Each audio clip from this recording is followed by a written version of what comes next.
I want people to understand that, hey, we're right there in it with you. If you're a parent, or if you've got preteens and you're getting ready to go into it, it can be a really overwhelming season. And I think for us too, I think for me, for sure, it's so different than when I was that age. So as a parent, I think that it's probably always a challenge to be a parent of teens, but it does seem to me that with the shifts that have happened, not just culturally, but even just in terms of technology, like you said, smartphones and the internet, the challenges that we face as parents today versus the challenges that my parents faced when I was a teenager.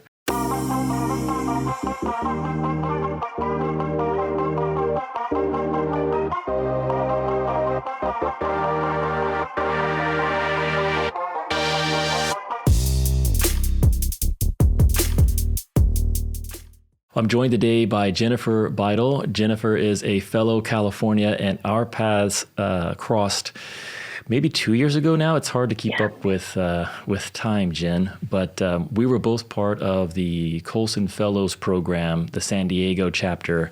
So welcome back onto the show. You came on last year, and we had a great conversation around cultural issues, and particularly at that time we were talking about progressive Christianity and how that's made inroads into the traditional church. Today, we're going to talk about shaping the next generation and how we can help our teens navigate challenges that culture and society is throwing at them. But before we dive into that, maybe just share with us a little bit about who you are and where you're at in the world, what life and ministry looks like for you these days. Yeah, well, thanks for having me on again. And life is great. I'm now in my second year of this parachurch ministry that I started, which is called United. It's really just a small ministry out of my home. Right now, we have about 20 to 25 or so students and their parents that come over every other week. And really sort of the mission and the goal of this ministry is to equip and train and come alongside other parents who are walking this out and trying to intentionally disciple their kids and cultivate like a fully integrated biblical worldview into their kids. And United stands for an acronym, and it's to teach and train the students to be able to understand the Bible, to navigate the culture, to intentionally seek truth, to think biblically, to be equipped to live faithfully, and to discern the times in which we live. Do we accomplish all of that all the time? No, we just have a very limited time together, but that is the goal. We want to be able to have our kids be able to walk out their faith with confidence and clarity and intentionality, and to know what it really means to deny themselves, take up their cross, and follow Jesus. So, yeah. You and I were talking in the past couple of weeks as we were just leading up to this conversation, and you had shared something with me at that time where you described a light bulb moment where you realized that Jesus was inviting you to enter his life. And prior to that, I think the way you phrased it was that you had invited him to be part of your life, and how that was such a pivotal perspective shift. So can you talk a little bit more about that experience or what led to that realization? Yeah, that's such a great question. And that was something I did want to talk about today. I think what you're referring to might be the moment. This was about fall 2019 or so. Whenever I was at church and the pastor said, if we aren't intentionally cultivating a biblical worldview into our kids, we're pretty much guaranteeing they're going to walk away from their faith. And it just struck me in that moment that just a few months earlier, my son, at the time he was in public high school, and he had gone to an assembly where they had this teaching on gender fluidity, with what was then called the genderbread person, teaching that your gender is determined by how you feel, that sort of thing, right? And he knew it was wrong. I knew, well, that's not right. But I didn't really know how to go into detail and in depth and get underneath why it was wrong. And so from that moment, when I heard that sermon, it was almost like one of those, I don't have many of these lightning bolt strikes moments, kind of moments from the Holy Spirit, but that was one. And starting from that moment in my journey going forward, I started to realize that, wait, I don't have a biblical worldview myself. So then how am I supposed to cultivate that into my kids when I'm not really viewing the world in the way that we should be as Christians? And so it's kind of like what you're saying. We often hear in the church, well, I invited Jesus into my life. We hear that all the time, but the Bible teaches that it's not so much that we're inviting Jesus into our life, but rather he is inviting us into his life, into his story. And I think this is what happens within the church a lot, is that we tend to have a very private faith, like a 2-chapter story of just sin and salvation, and it becomes very privatized. And so personalized, and we are called to have a personal faith with Christ, absolutely. But as John Stone Street says, our faith should not only be personal, but we should be living that out. It should never be private. We should be asking, what is our salvation for? Right. And so as my friend Krista Bontrager says, she says, when we share the gospel with others, we are inviting them to embrace an entirely different way of seeing reality itself. Right. We aren't merely inviting people to get their sins forgiven or go to heaven or get a ticket out of hell kind of experience, right?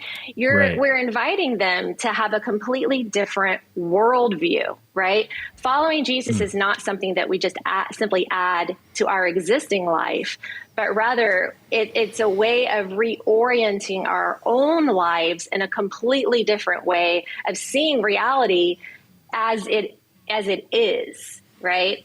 Instead of, and I think that's what happens in our church, that whenever we don't do this, whenever we make it all about our own personal salvation, it keeps us from being effectively living out a fully orbed faith into all spheres and areas of our life. So I love that. Faith should always be personal, but never private. That's such a great quote. And it does give us, I think, a lot of guidance. We also tend to dematerialize faith. So, and for sure, God is spirit. Those who worship him must worship in spirit and in truth. But we can come to view this world and certainly our own earthly lives as being sort of a bus stop, and we're just waiting for the real journey to start, which is going to happen when the Lord returns or after we die and we go to heaven. And it really does a disservice to understanding God's purposes and his involvement in the world today, that God is acting. Part of the good news is what Jesus is doing today. My understanding of the gospel is that it's God's message of good news concerning Jesus, who he is, what he has done, what he is doing, what he will do, and how we can be part of it. And I think so often with our faith, we focus on what Jesus has done, what he has accomplished already on the cross through his death, burial, and resurrection. And we can be very excited about what he will do one day, the return of Christ, his restoration of all things, but we can really lose sight of what Jesus is doing today, and that's part of the good news that he's inviting us into to become a part of.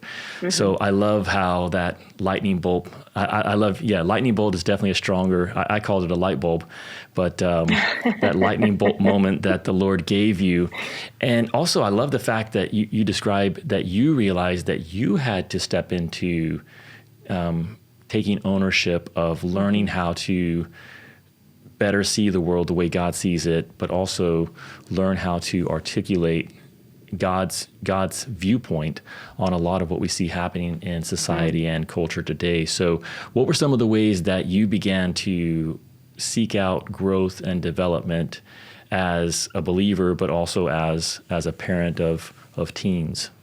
Yeah.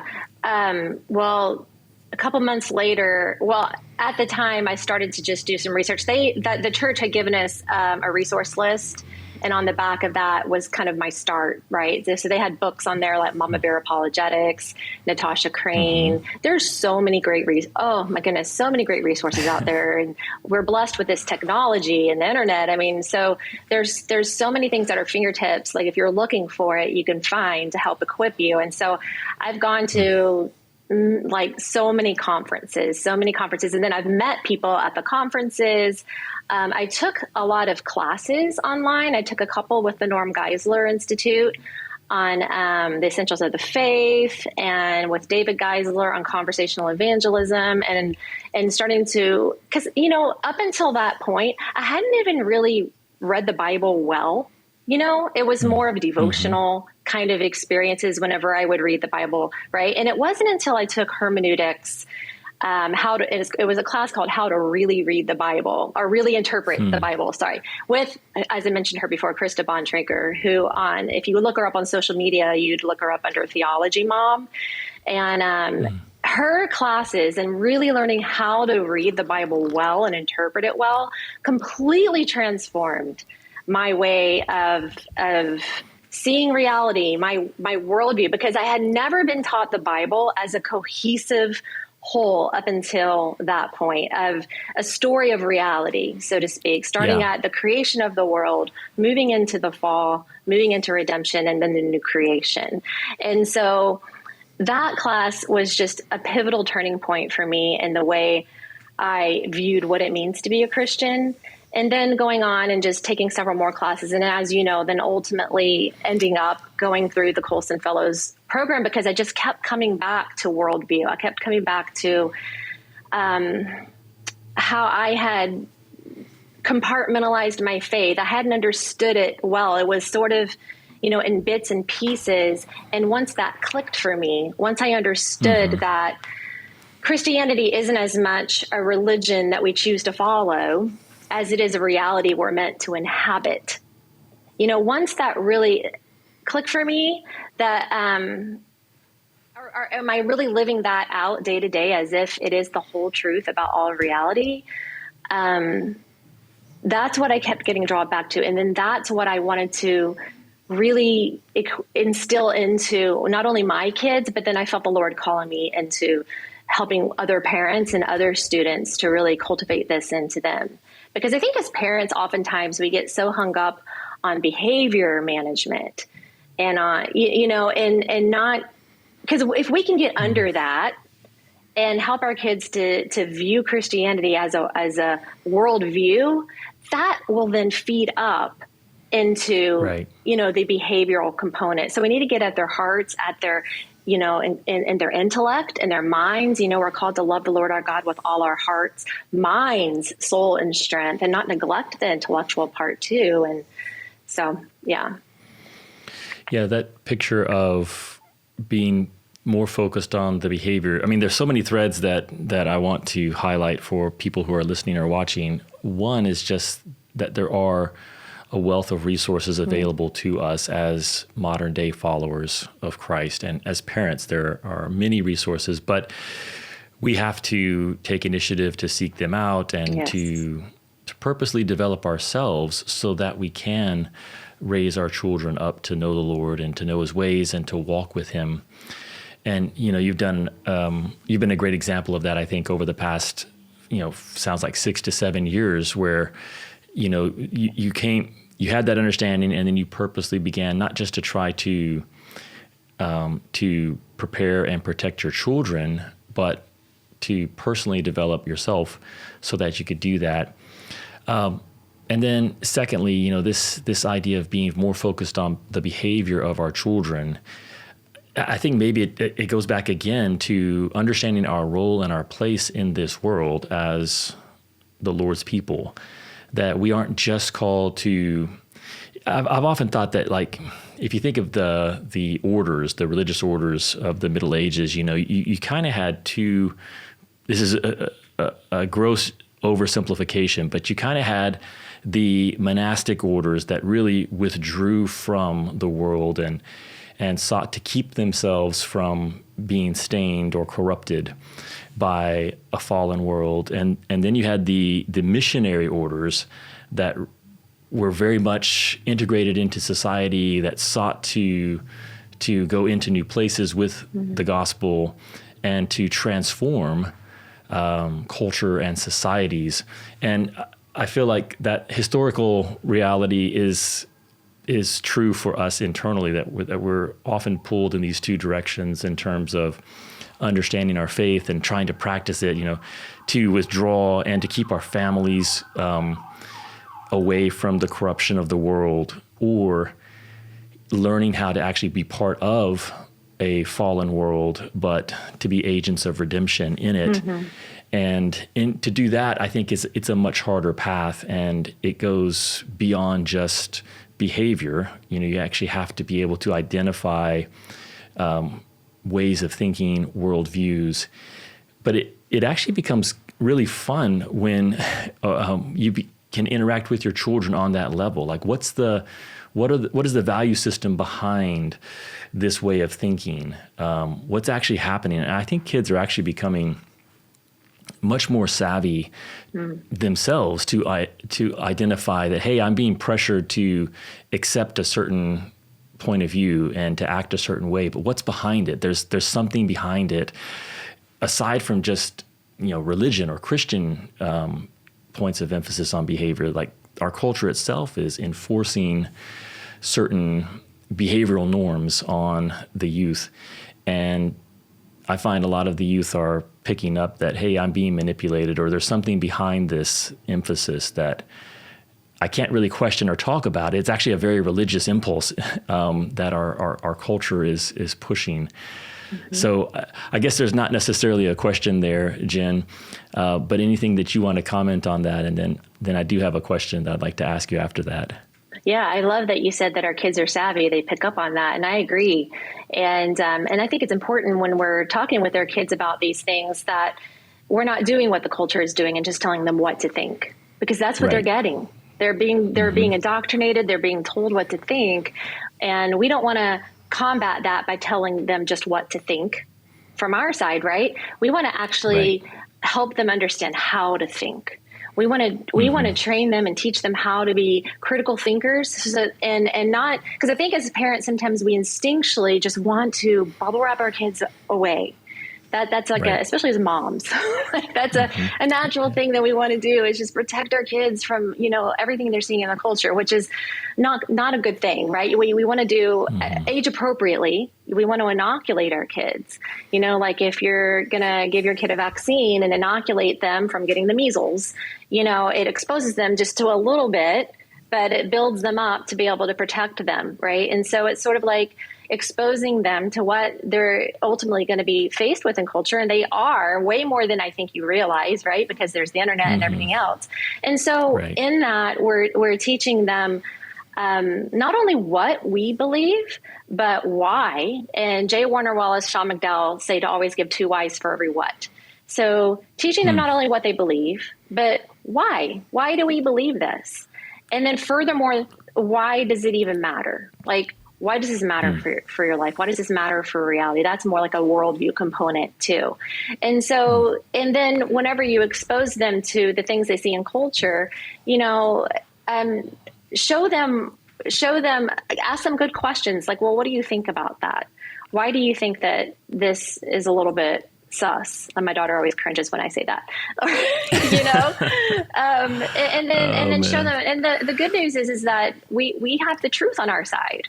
The truth tends to stand, Yeah, I think that the truth is defensible both rationally, but then also as it's lived out over time. And sometimes it does take time. So I guess if we think of the big picture, I'm fascinated by where our society and culture is at now, because it does seem to me that we are a good 10 to 20 years into a shift in the public discourse around faith, but also just around the source of reality or the source of truth.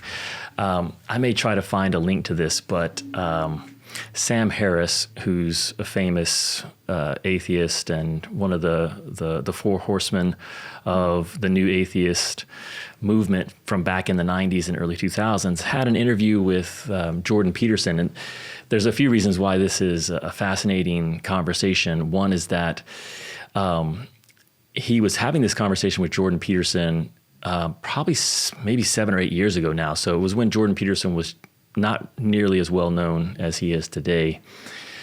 But the conversation was, the title of the episode for the podcast is, What is Truth? And these guys spent 2+ hours just trying to come to an agreed upon understanding of where do we look to find truth so that we can begin to call a spade and live a certain way. And it was a fascinating conversation between two, regardless of what you think about them, thinkers who spend a lot of time trying to answer this. And they couldn't even come to agreement on the source of truth. Mm-hmm. And of course, as believers, we believe that revelation is the ultimate source of truth, that God reveals himself.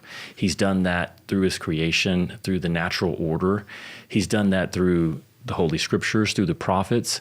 He's done that through his son, Jesus.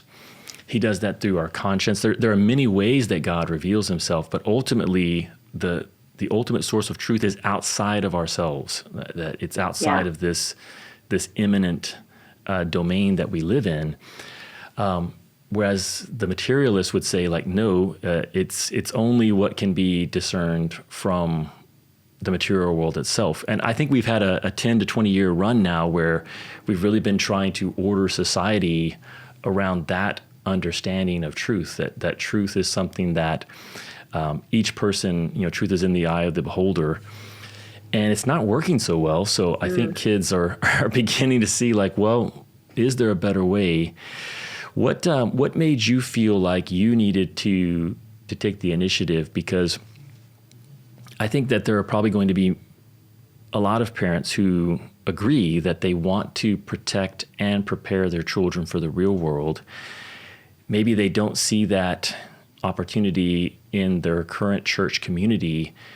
You took the initiative to start that with United Next Gen, and I know you've said that it's just a small community, but I think that's what we need. I think we need thousands of these small, localized communities where parents are taking the leadership of shaping this next generation. So what gave you the confidence or convinced you that you should do it, that you could do it? That's a good question. For me, a lot of it was born out of my own sort of testimony and my own sort of journey. And whenever I was 11, I was baptized. I didn't really understand the gospel, though, looking back. I didn't understand. I always had questions. I wasn't discipled, really. And I always wondered, things like, why did Jesus have to die for our sins? Why couldn't he just forgive us? And I had all these questions, but I never verbalized them, and I kind of just internalized it all. I had a big fear of death my whole childhood. I had a lot of doubts.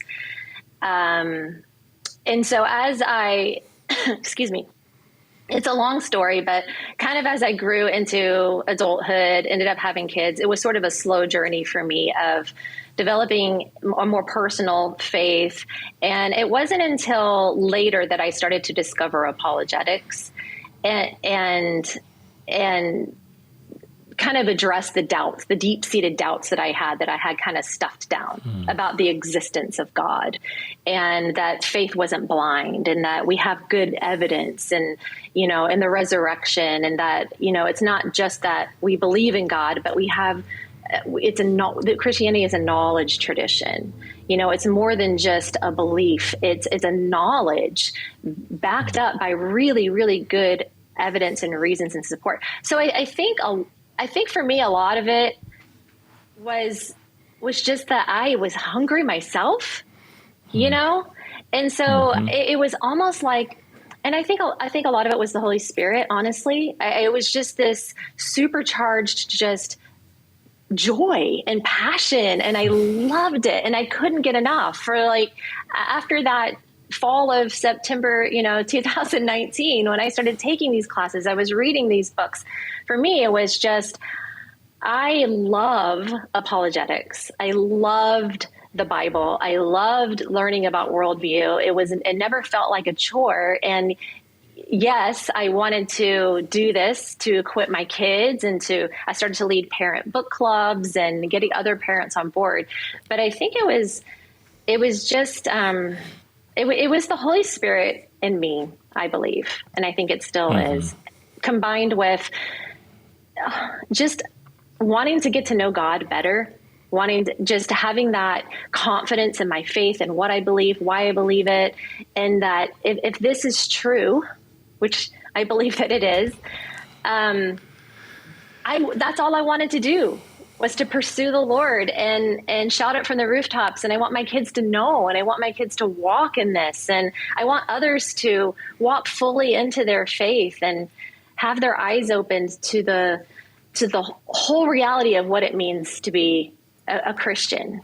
I don't know if that answers your question, but it does. And I've got some follow-up questions, but this is why I love talking to you. Like our two slogans, our two main slogans here with Into the Harvest is, helping ordinary believers be disciples and make disciples in everyday places. And so whoever is listening or watching right now, if you think of yourself as just an ordinary believer, an ordinary follower of Jesus, that's good. We actually need all the ordinary believers all around the world to learn how to be disciples and make disciples in everyday places, not just in sacred spaces.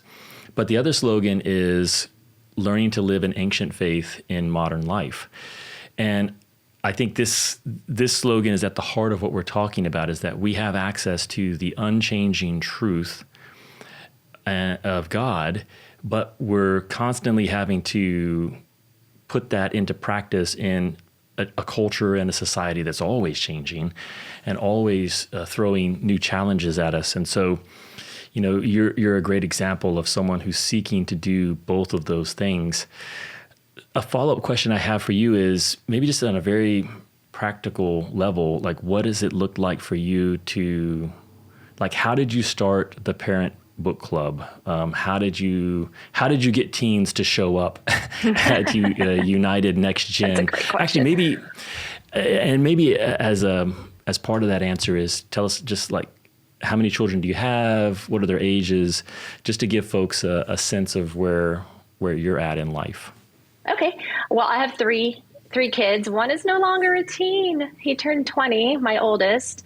And then I have a almost 18-year-old about to graduate from high school. And I have a almost 15-year-old daughter who is a freshman. So that's where I'm at. And what was your other question? So how did you, what did it look like to start the parent book club? And okay. How did you go about starting United Next Gen and get the teens to actually come out? Okay. So it kind of came through a lot of different, like there were some families from churches.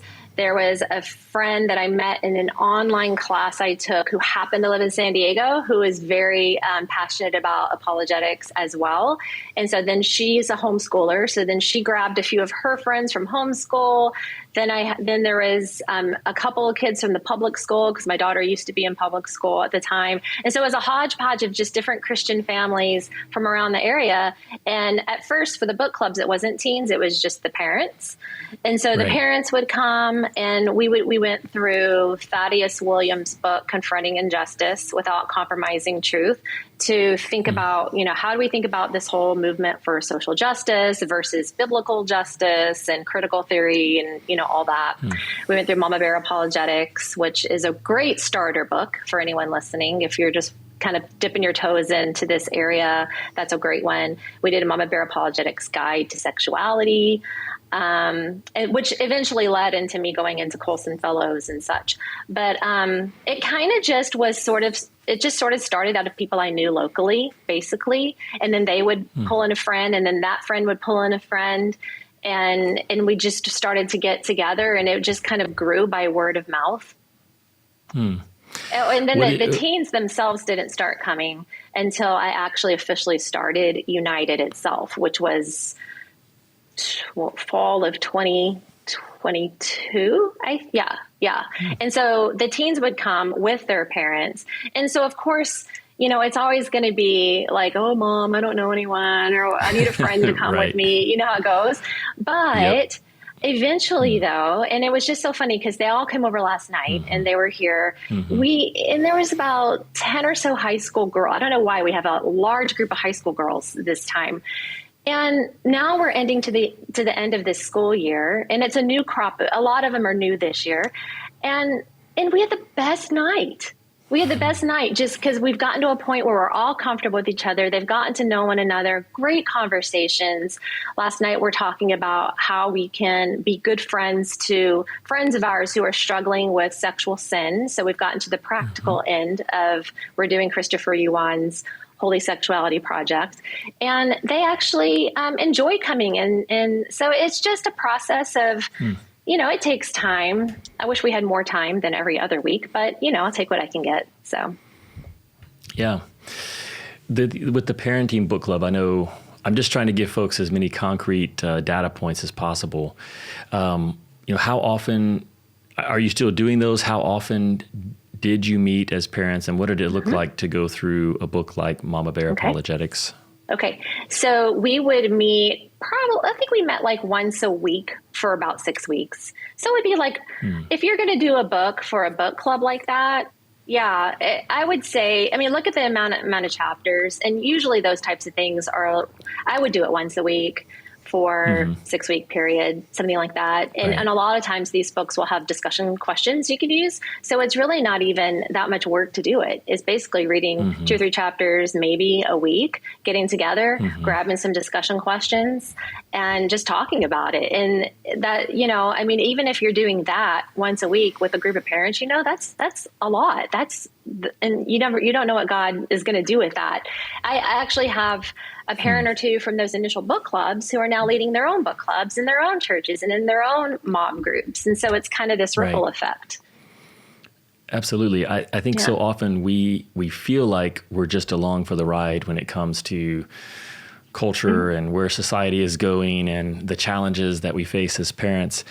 I once heard a quote that the greatest waste of time is the time spent getting started. And I've seen that to be true in my own life, that if we'll just step out in faith and try something new, we're often surprised at how many people are ready and will get involved in something like that if one person just takes the initiative to throw out an idea or to start something new. You talked about the going through the Holy Sexuality Project, and we actually had Dr. Yuan on the podcast last fall. But I have not gone through the Holy Sexuality Project. So he's got the book Holy Sexuality, and then he's got a resource called the Holy Sexuality Project, which is specifically for parents and teens. So could you share just a little bit about how that's worked for you and your group, and maybe what you appreciate about it? And I'm just thinking about people who might be interested in that type of material for their teens or youth groups. Yeah, I highly recommend this. Dr. Yuan created this as a resource for parents to use to go through with their teens. So it's not just for parents. And he used the animators, I think, who are part of the Bible Project, to do these short videos. And so it's a series of 12 lessons. And with each lesson, there are 3 very short videos that you watch. And he even provides discussion questions and sort of a discussion guide for you to go through with your teen in between the 3 videos. So I'd say like the first 2 videos are maybe like 10 to 12 minutes each. The last video is like 3 minutes. And so it's very doable. And it's just a series of lessons, and you talk with your teen. And I love it because oftentimes you'll get parent resources on things like this, which are great, like, Mama Bear Guide to Sexuality or whatever it might be. But then, then it comes time to implement it at home, and you can. But I think I really like this resource because it provides sort of a set time of accountability of like, hey, let's sit down, watch this together. And then they can listen to him, say he's so articulate and he lays it out really well. And then you can talk about it. So it just sort of takes the pressure off, I guess, of the parents a little bit and having these conversations. And then you're both learning together. I think our parents actually learned a lot from this series. I mean, it was a really great series. And then it kind of is that launching point from continuing on and having intentional conversations with your kids about sexuality as you go. And so his overall kind of main theme of the whole series, and you probably got this from the book because he kind of based it on that book. You said Holy Sexuality in the Gospel is the ultimate goal of sexuality is to glorify God by what it means to take up your cross, deny yourself, and follow Jesus, which is really our ultimate goal in every facet of our lives as Christian. So it's sort of like a biblical worldview way of viewing the whole conversation on sexuality, on gender, on why is sexual immorality such a big deal? There's a lot of theology, a lot of Bible, a lot of scripture. It's just really, really wonderful series that he's done. And it's only $20. I mean, it's a steal. And that $20 that he gets whenever you purchase the series, he's putting all of it back into developing 2 more series for elementary age students, sort of the same nature.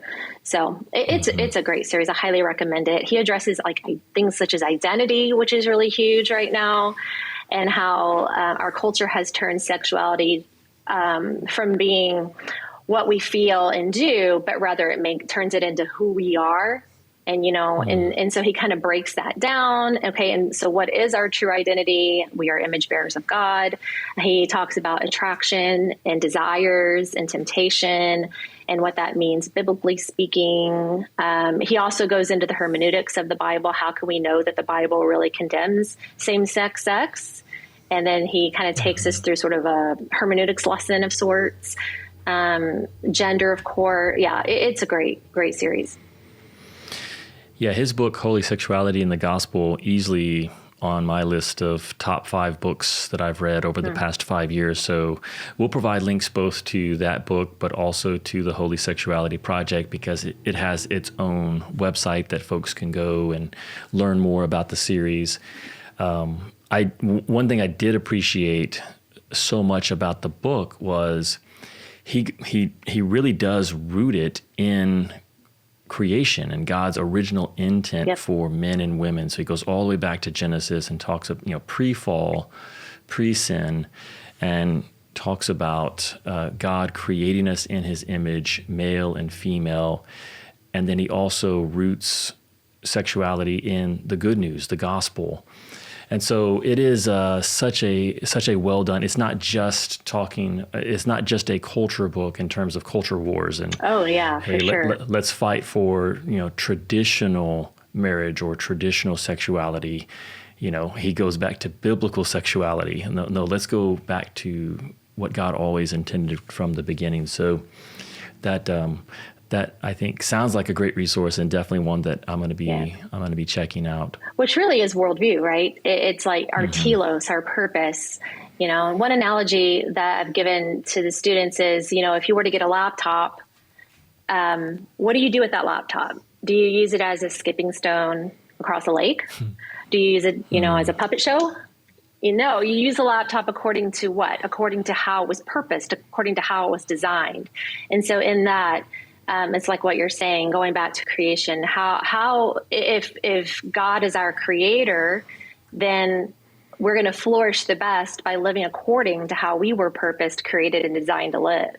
And then when we suppress that and go against it, like we see so much today, it's not going to go well. Yeah, I really agree with that. One of the questions I wanted to ask you, and we've sort of touched on it throughout this conversation, but it has to do with where do you see the pressure points when it comes to, like you said, you've got 2.5 teens with your 20-year-old. Cindy, my wife, and I have 4 children, and they've really just come through this stage. So my children are a little bit older. We've got a 28-year-old, a 25-year-old, 22, and then we also have a 17-year-old who's getting ready to graduate high school. And so, I want people to understand that, hey, we're right there in it with you. If you're a parent, or if you've got preteens and you're getting ready to go into it, it can be a really overwhelming season. And I think for us too, I think for me, for sure, it's so different than when I was that age. So as a parent, I think that it's probably always a challenge to be a parent of teens, but it does seem to me that with the shifts that have happened, not just culturally, but even just in terms of technology, like you said, smartphones and the internet, the challenges that we face as parents today versus the challenges that my parents faced when I was a teenager. Where do you see the greatest pressure points and challenges that we're facing as parents today? Yeah, I mean, I don't know what I would say the greatest are, because they're kind of all around. I would say we're seeing a lot of kind of the worldview that secularism is swimming in right now. What's under it all really is about authority. Right now, a big attack on what it means to be a human, our purpose. And with that, where is our authority? Is it going to be us as our authority, or is it going to be, as Christians, it's going to be God, of course, right? And that's fundamentally sort of the clash we're seeing. And then stemming up from that, we're going to see us creating our own meaning and our own purpose and going, it really is a tale as old as time. This is what human beings have been doing. This is just but what it looks like now in our day and age. You hear these messages like, follow your heart, live your truth, you do you, you're enough, right? The self-help industry is huge. And so in that, this is why we're seeing kids identifying as whatever they might feel that day, whatever sexuality, whatever gender, use my pronouns. And not only are they doing that, but then they're demanding that we affirm them and even celebrate them. And so our kids are feeling that tension right now, specifically in the conversation of gender, for example. Should I use the pronouns? Do I have to do this? And then you're kind of deceived into thinking, well, it sounds nice if I do, if I go along with this, because it feels like it would be loving to do this for my friend, whereas biblical love actually would be quite the opposite, because it's not loving to affirm a person and going a way that's ultimately going to be damaging to them because they're living completely out of line with how God has created them to, right? And so there's that tension that our kids are always going to feel unless they're really grounded in their faith and knowing who they are and how best to love their friends biblically, and not just think about definitions like love, tolerance, all these definitions that we hear in our culture. And really freedom is another one. Flip it on its head, and that's the biblical way of viewing those things are always a complete 180 from the cultural way of doing this thing. And so to answer your question, what our kids are facing, I think it's just how to be in the world, but not of the world. And I think the answer to that is we have to be intentionally parenting them and grounding them and helping, and they need to be in the word. And then this is where I think it's a big struggle, is to get our kids into the word of God and renew their minds daily and be grounded into what they believe, So, it's, when I first sort of woke up back, 5-6 years ago, whatever it was, I think parents you can look at it where we're at now with a lot of fear and trepidation, right? What am I going to do? My kid's going to, but the Lord doesn't call us to fear or be in despair, right? And so I've come to a place of just being more excited and intentional. We have to be intentional. We don't have a choice because the culture is catechizing our kids. And if we are not combating that and taking that on and inoculating our kids and having regular, the whole sex talk that our parents maybe had with us one day in our childhoods, we can't do that. So if we're not intentionally walking into this parenting, this Christian parenting gig and having regular conversations with our kids, then they are probably going to go into the culture. But I don't look at it in a fearful way, but as an opportunity to raise up the next generation of leaders for Christ.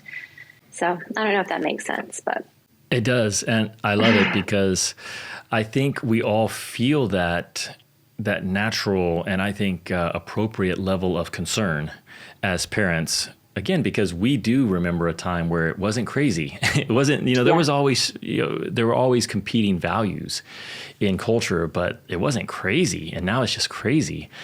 So I think there's an appropriate level of concern. Now, what we do with that, I think makes all the difference, because the way I would say it is that, yes, the stakes are high, probably higher than they ever have been.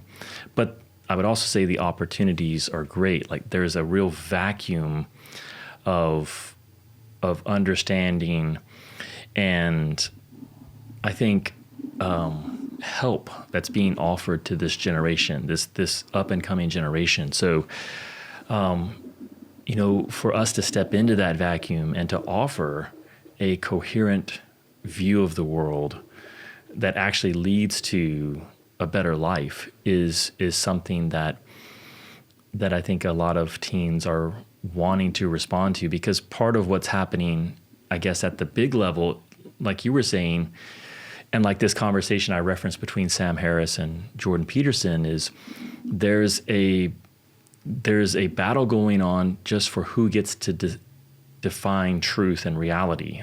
What you said, I think, is so true, that what does it even mean to be human? These are such core, basic questions that we're wrestling with as a society. And then you've got young people coming into adulthood in a society that is crazy and confused.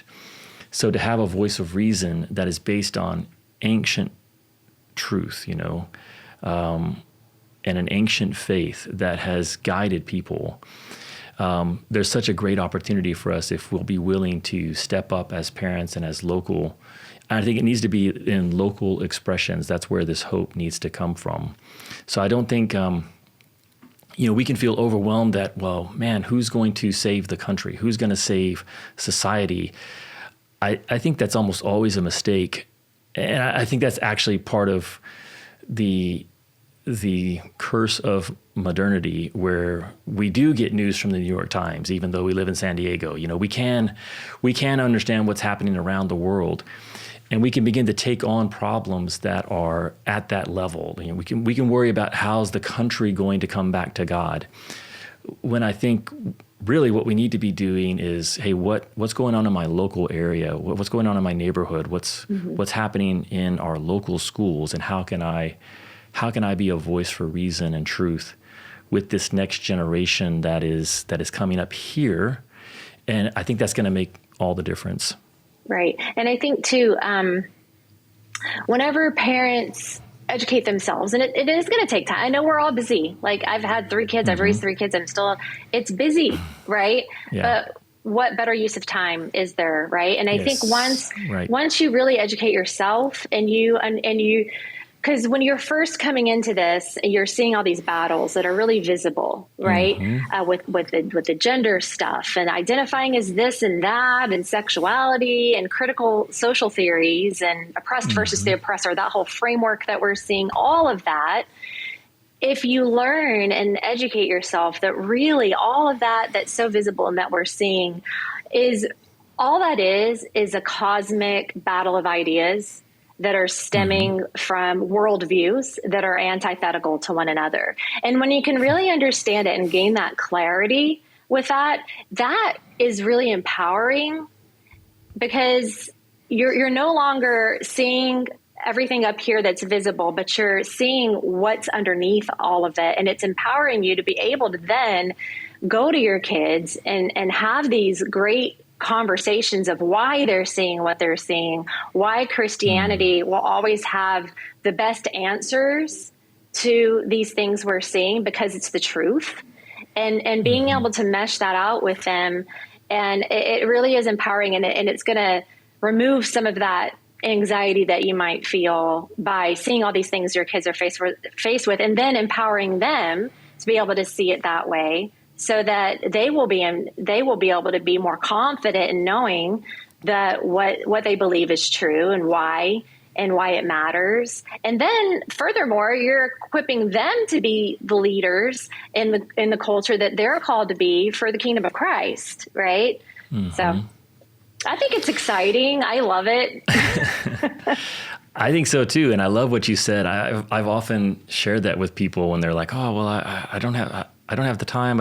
It's like, well, everyone has 24 hours in a day. Yeah. So what you're going to spend that time doing something, what better use or allocation of your time, particularly if you're a parent, than developing yourself and then being purposeful about developing your children and perhaps their friends, many of whom are probably in broken homes, and looking for stability and guidance. So it's vital, actually. It's important to do that. I mean, we don't really, it's not so much getting our kids into the best colleges that's as important as them, their eternal destination. Like, we really want to root and ground our kids in Christ. Like, if my kid's a trash truck driver or a janitor or whatever it might be, great. As long as have their full trust in Jesus and their faith is secure. I'd rather that than them going on and having a mansion and making 6 figures a year and not knowing Christ. Well said. Well, as we wrap up, I want to ask you about resources, because I know that's something that has been of great help to you. It's also something that I'm always excited about, resources, and something that helps me understand and articulate the challenges of life and faith. So would you have a short list of books, say 3 to 5 books, that you would recommend for parents that are wanting to become more engaged and more equipped to shape the next generation? Sure. Yeah. And we can, I'm assuming put it in the resource list too. Yep. I would say anything by Nancy Pearcey has really helped me to understand what we're seeing in the culture, and this, like you've been talking about, this concept of truth and how we know what is true, and epistemology. And she really digs into this, and I can promise you that she will make some light bulbs go off in your understanding of worldview and why we're seeing all that we're seeing. So I would say her book, Total Truth, is excellent.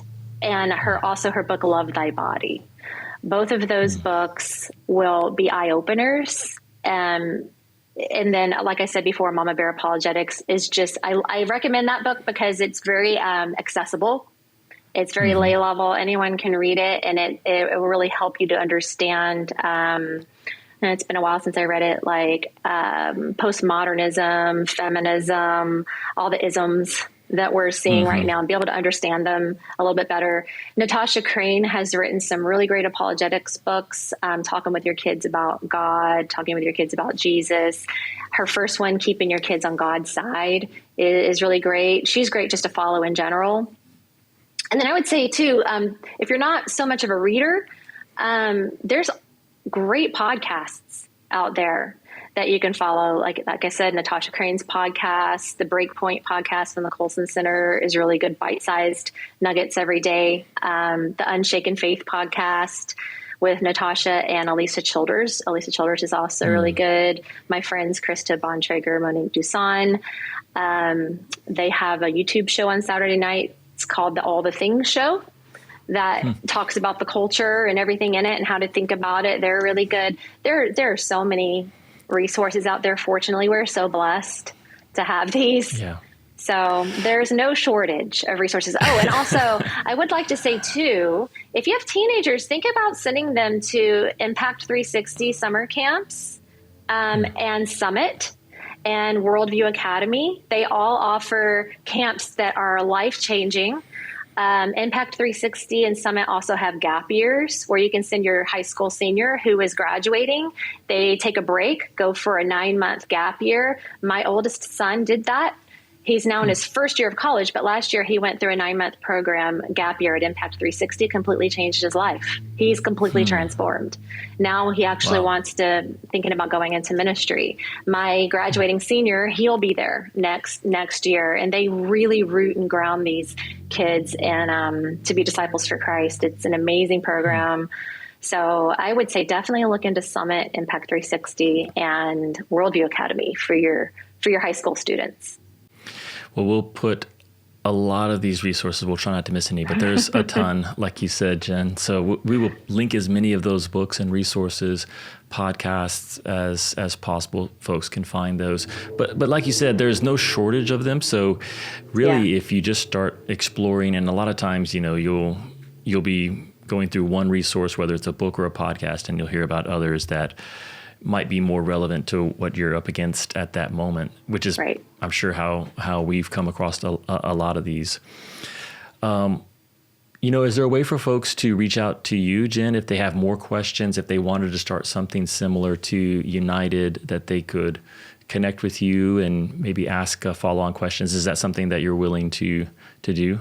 Yeah, my website is unitednextgen.com. That's GEN. So, they can reach me there. There's an email on my website. Yeah. Awesome. Well, thank you so much for coming on again and sharing with us. I do think it's one of the most strategic and important missions that we face certainly as parents, but even as adult believers, to give back and to share with this upcoming generation and to help shape the next generation to live and share Jesus with their peers. So thanks for coming on and sharing with us. Thanks for having me on.